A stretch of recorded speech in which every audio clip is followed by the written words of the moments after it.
ایک دفعہ کا ذکر ہے کہ ایک ملک میں ایک نیک دل اور عادل بادشاہ کی حکومت تھی۔ وہ بادشاہ اپنی عوام کی خبرگیری کے لیے رات کو بھیس بدل کر گشت کرتا تھا۔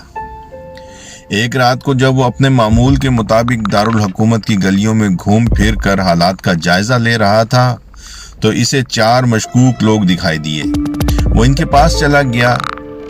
انہوں نے بادشاہ کو دیکھا تو اس سے دریافت کیا کہ وہ کون ہے اور رات کے اس پہر یہاں کیا کر رہا ہے۔ بادشاہ نے کہا وہ بھی ان جیسا ہی ہے اور انہی کی طرح اپنے کام کے سلسلے میں جاگ رہا ہے۔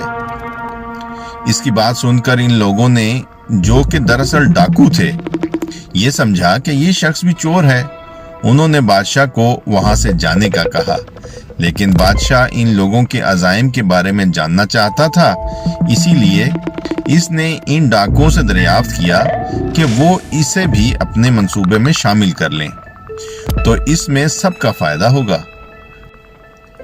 ڈاکوؤں کے سردار نے کہا ہرگز نہیں، ہمارے گروہ کا ہر شخص غیر معمولی ہے، اس میں کوئی نہ کوئی نایاب خوبی ہے، ہم کسی عام شخص کو اپنے ساتھ شامل ہونے کی اجازت نہیں دے سکتے۔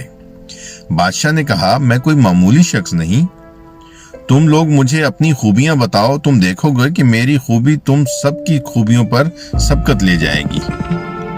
ڈاکوؤں نے ایک دوسرے کی جانب دیکھا اور پھر اپنی خوبیاں بیان کرنے لگے۔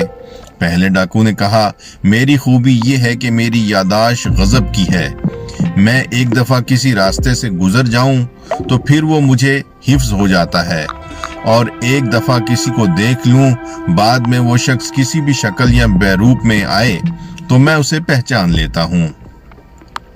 ڈاکوؤں کے دوسرے شخص نے کہا کہ میں کتوں کی بولی سمجھتا ہوں، خاص طور پر رات کو جب کتے ڈاکوؤں کو دیکھ کر بھونکتے ہیں تو میں جان جاتا ہوں کہ وہ کیا کہہ رہے ہیں۔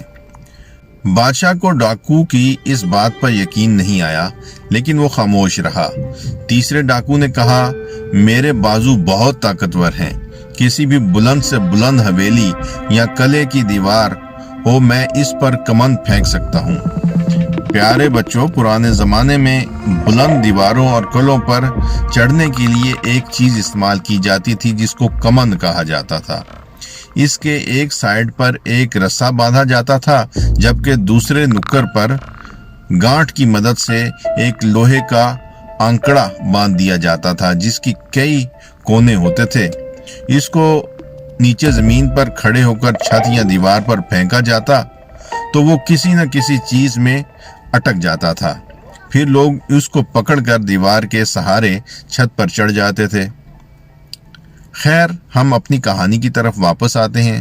اب ڈاکوؤں کے سردار کی باری تھی۔ اس نے کہا کہ میری یہ خوبی ہے کہ میں سونگھ کر بتا سکتا ہوں کہ خزانہ کہاں کہاں چھپایا گیا ہے، بے شک وہ زمین کے اندر ہی کیوں نہ ہو۔ پھر اس نے بادشاہ سے پوچھا کہ اب وہ اپنی کسی غیر معمولی خوبی کے بارے میں ہمیں بتائے۔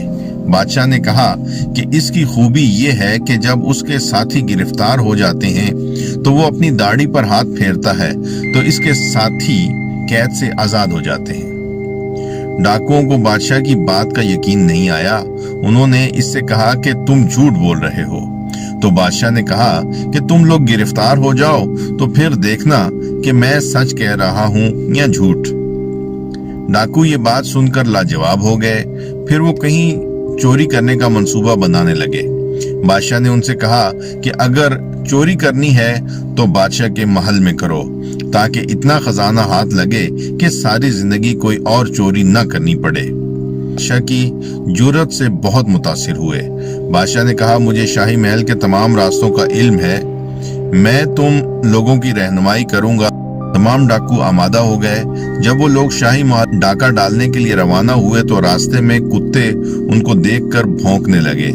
تو بادشاہ نے اس شخص سے پوچھا جس نے دعویٰ کیا تھا کہ وہ کتوں کی زبان سمجھتا ہے کہ یہ کتے کیا کہہ رہے ہیں، تو اس نے جواب دیا یہ کتے بہت عجیب سی بات کر رہے ہیں، تم 5 لوگوں میں ایک بادشاہ بھی ہے۔ سارے ڈاکو اس کی بات سن کر ہنسنے لگے۔ بادشاہ نے کہا کہ یا تو کتے کا دماغ خراب ہے یا تمہارا۔ اس ڈاکو نے جواب دیا میں خود بہت حیران ہوں، لیکن یقین مانو کتے یہی کہہ رہے ہیں۔